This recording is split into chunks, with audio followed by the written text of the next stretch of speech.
Hello. In this video, I will be sharing 3 tips with you on how to embrace and welcome change.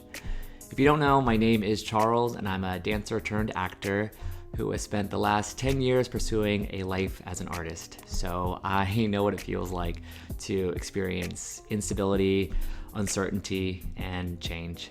I have chased my dreams of becoming a professional dancer, and I've had to change my career pursuits to acting because my goals and interests have changed. I've had to say hello and goodbye to a few part-time and full-time jobs to sustain myself. And there have been many relationships, whether they be platonic or familial or romantic, that have needed to change in order for me to feel more fulfilled and supported. So again, I know what it's like to feel changed. I often fear change. I fear, what if, the change doesn't work out? What if I try something and I fail? What if people don't like what I do? What will people think if I change this part of my life? So I found myself feeling pretty stagnant at parts of my life, and sometimes I feel like I'm not going anywhere, I'm not doing anything, and I'm not being who I want to be. I know that change is the way through those things. I know change can help me grow and be someone who I want to be and do the things I want to do. So hopefully with these tips I'm going to share with you on how I push through, hopefully it'll help and encourage you to also welcome and embrace change. And tip number 1 would be to follow your interests. It is so easy for us to fall into the things and routines of things that we need to do or we feel like we should do. What kind of job that we think we should have, or where should we go after work, or what kind of people should we be around? How do we spend our time? It's so easy to fall pressure to what we think we should be doing. And that gets hard. I mean, there have been many times for me where I feel like I have the same day-to-day routine and I'm doing the same thing and I feel, stuck. I feel like I'm on replay and I'm not happy and I'm not having fun. And it sucks. You feel like you're not growing and you're not truly living. And what I found is following your interests can really help you step away from that. So if you happen to have thoughts of like the what if thoughts, or the thoughts of, oh, it would be cool if ... like what if I lived in this place, or oh, it would be so cool if I did this, or I've always wanted to do this. Follow those questions, follow those thoughts, because it's sparking, yes, curiosity and interest in you, but it's sparking, sorry for the snap, it's sparking life in you, and that's what you want to follow. That's your answer to getting out of that day-to-day monotonous routine and feeling stuck. And I'll share with you a kind of anecdote, or my really good friend had given me the same advice in her own way, and I have thought about it ever since. So basically, she kind of related this follow your interest tip as follow your color. Yeah, follow your color, basically. It's kind of like Inside Out, kind of. So basically, you have a color. Everyone has their own color. Let's say mine's blue. I love blue, so my color is blue. And when you're young, you do things that align with your color, that light you up and make you shine more blue, more your color. Like I like to play baseball, so I'm gonna go outside and I'm gonna run and play baseball, and that makes me happy, and that is something I want to do, and it makes me who I am, and it's blue, and I just follow that. And then I think that person looks so fun, I'm gonna go over and talk to them and play with them, and it lights me up, and I meet someone new, and I learn so, like, I don't know, how to talk to people, and we meet more friends, and we form our own group, and that's so blue. I was interested in that person. I wanted to be social and hang out, and it led me to something that I was aligned with. And we do that a lot when we're younger. We follow the blue, but when we get older, it gets a little hard because we fall victim to pressures of society, or like self-consciousness, and and we start to do things that aren't in line with our color, that aren't our color. So for example, like I had liked to dance and I went to college, and I knew I liked to dance, and it made me blue. Dancing really lit me up, but I decided to just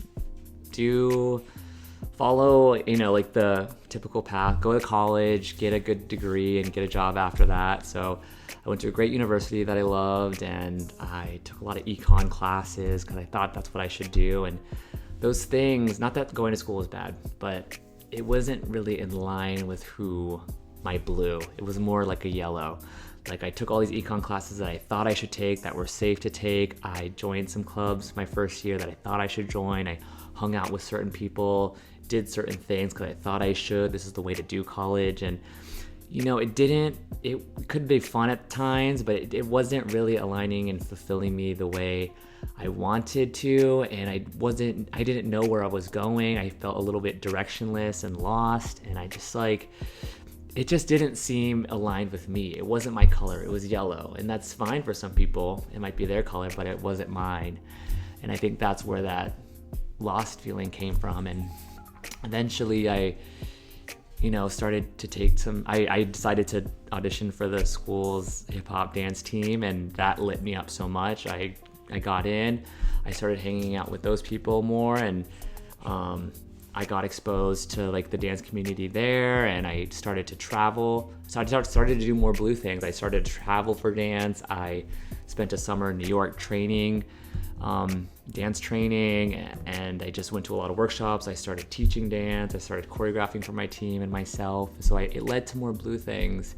And eventually I graduated and I moved to LA to pursue the dance career. So, that all started from me just following my blue, following that interest to dance. I didn't know at the time I wanted to be a professional dancer, but I just liked to dance, and I just loved that feeling, and it lit me up, it woke me up, it made me feel alive. And then following that led to so many different things. And I didn't think I didn't think I was going to be a professional dancer. I didn't think I was going to try, but I did further down the road. But those initial steps I met some of the people that I still talk to today. I still see out here in LA.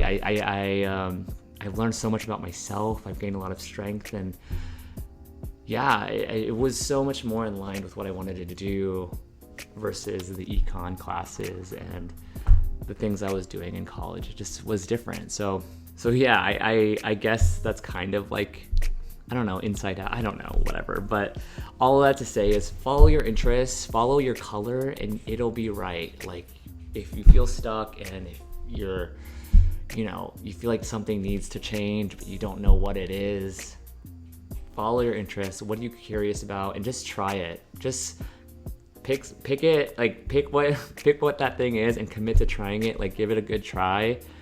And then you'll find something else that lights you up and makes you blue. But if it works out to be blue and it makes you blue, then you keep doing. I've said blue so much. But that's the first tip. Take your interest and follow it and really commit. Just follow it. Don't worry about what it's going to look like. Just try. And that leads to tip number 2 is you have to risk something to gain something. This one's a little tricky, but sure, you can go through your day-to-day life and do the same thing over and over, and something different may happen to you. Your life may change, but it's not that likely that something new will change if you do the same thing every day. You can't expect a different result if you're putting the same effort in and you're doing, like I said, the same thing every day. And honestly, the biggest change, at least I've experienced, happens when I do something different. And I risk something, and I'm not talking like you have to risk something large and fast. Like I'm not gonna sell my house and take that money and go gamble in Vegas tomorrow. Like that's not the kind of risk I'm talking about. Like risk as in there's different kinds of risk. You can risk your time, you can risk your comfortability, you can risk relationships, you can risk your consistency. Like Okay, say with your time, say you're in a work situation that you don't love, it's not making you happy, you feel like a robot, and let's say you have this thought of, oh, like I think cooking is really cool. Like, what if I just took a cooking class? Why don't you risk the time that you have and that you would normally be doing something else that you've already been doing, and take that time and just, I don't know, take a cooking class. And from that cooking class, you might learn that you want to be a chef. Great, but that might not happen, and that's okay. What if you learn that you think the business side of selling the food is cool and you follow that? Or what if you, I don't know, like what if you like, I don't know, what if you like you think nutrition's so interesting from the food, and you educate yourself on nutrition? Or what if you find that food is so delicious and people should, have access to delicious food, so you, I don't know, follow this path to make food accessible to people. I don't know, but like at least at least it's centered around something that you're interested in, and you're not doing the same thing over and over, and you're not living, so you can risk your time in that way. You can risk your comfort, your comfortability. Like say you're not happy with the people you've surrounded yourself with. Maybe they're not serving you as much. Not that they're negative, but it's not serving you and how you want to grow. What if you make yourself uncomfortable and just go to a bar by yourself and try to small talk with strangers? Or I don't know, join a sports club. I feel like joining run clubs are a thing now. Those are super social. You can meet a lot of people that way, and you might feel super uncomfortable and super scared to do that, but why don't you risk that comfortability to maybe gain a new experience, a new friend, a new person to introduce you to a new friend, or to, I don't know, maybe introduce you to someone who has a new job opportunity or like something else that you like. And yeah, like you can risk that comfort. I feel like pushing past your comfort zone is, of course, where that change happens. And another form of change, another form of risk, you could risk your like relationships. You don't have to trade out your relationships, but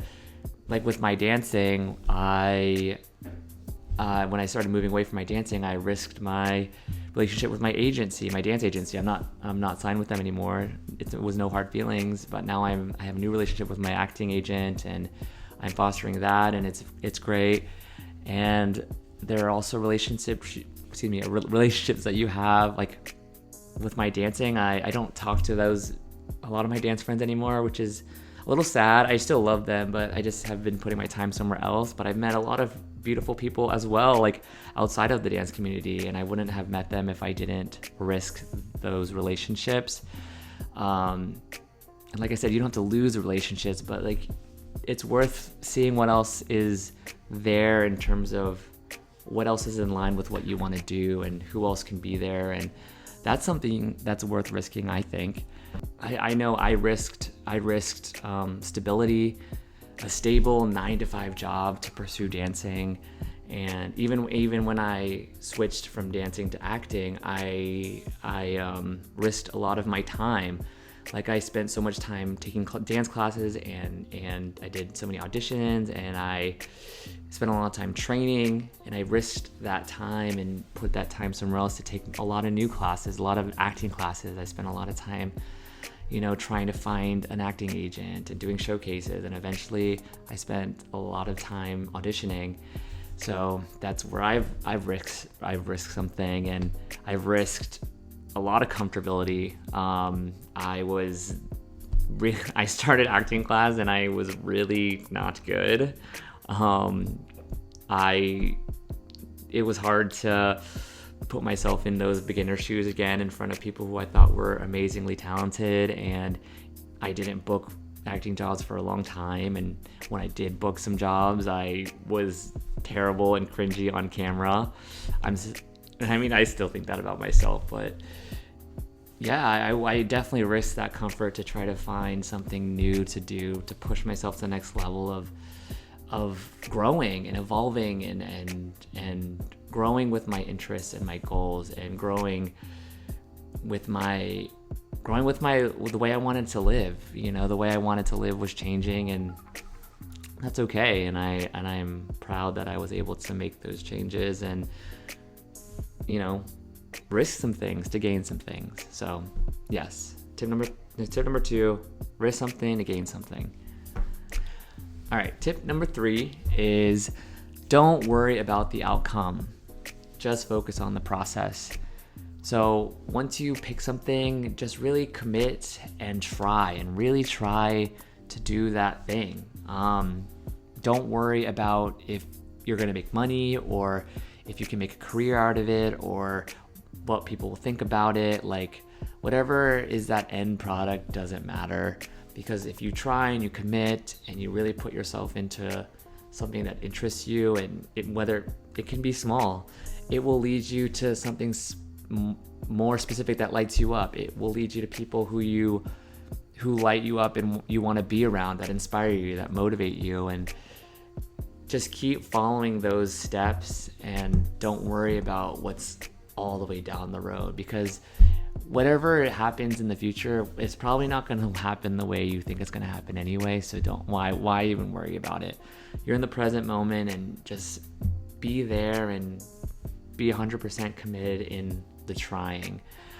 And along the way, like I said, you could find more things that interest you, and you could find more specifics about what lights you up, and you follow that. But you could also be in situations where you try something and it's totally not what you want to do, and that's okay. You have to take a step back, and then you try to find something else that lights you up, and you follow that. And then you might have to try again further down the road and step back and try to find something else and pivot and find something else that lights you up. But at least you're finding moments where you're lit up and you're alive, and you're constantly finding a path that lights you up and makes you feel more fulfilled. Because to me, that's better than staying in this cycle of just doing what you think you should be doing, making money the way you think you need to be making money, being around people who you think you need to be around, just being someone who you think you need to be for so long. It's why live this way when you could live full, or at least try to live full, because we all can try, and there's no one way to live life. So if one way is not fulfilling and working for you, there is a way to find a way that lights you up and does work for you. So yeah, again, to tie it back, don't worry about the outcome. It doesn't exist, and it's in the future. And what does exist and what you do know is what's in front of you now, how you're feeling now, and what you want to do now. So just focus on that, and whatever happens will happen, and you just will adjust if you need to. And you don't lose anything if you have to adjust. You only have things to gain, whether it works out or not. And that's the tip that I find to be the most challenging, at least for me, would be to not worry about the outcome. I know that's very hard, but this is my encouragement to you. Just focus on the process. The process is the best part. The process is the part. Yes. And that concludes my 3 tips for embracing and welcoming change. I will, however, leave you with 4 bonus tips before I go.